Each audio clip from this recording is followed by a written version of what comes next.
School തുറക്കുന്നുള്ള ഞായറാഴ്ച നല്ല തിരക്കായിരുന്നു ഞങ്ങൾക്ക്. ജിൻഡോഷൻ നേരെ പറമ്പിലേക്കാ പോയത്. കുറച്ചു ദിവസമായി പറമ്പില് പണിയൊക്കെ ആയിട്ട് ഇറങ്ങിയിട്ട്. ഇറങ്ങിക്കഴിഞ്ഞാൽ പിന്നെ നടലും പറിക്കലും പുല്ല് പറിക്കലൊക്കെ ആയിട്ട് കിട്ടുന്ന സമയം മൊത്തം പറമ്പിലായിരിക്കും. ഗ്രോ ബാഗിൽ നട്ട കുരുമുളക് ചെടി മണ്ണിലേക്ക് മാറ്റുന്ന തിരക്കായിരുന്നു ഇന്ന്. അതിന്റെ കൂടെ ദാവീദും ഇസ്ഹാക്കും അവർക്ക് പറ്റുന്ന ആയുധങ്ങളൊക്കെ ആയിട്ട് സഹായവും അതുപോലെ തന്നെ അലമ്പൊക്കെ ആയിട്ട് കൂടെ കൂടി.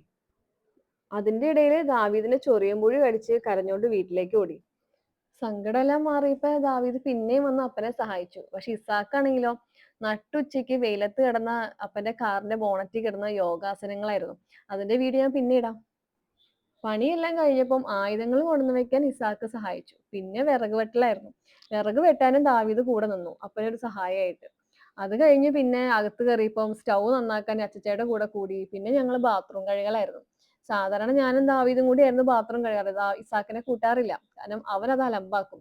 പക്ഷെ ഇന്നലെ പിന്നെ അവനെയും കൂട്ടി. അങ്ങനെ ഞങ്ങൾ 3 പേരും കൂടി ബാത്റൂമും കഴുകി ഞായറാഴ്ച നല്ല തിരക്കിൽ അങ്ങോട്ട് തീർന്നു.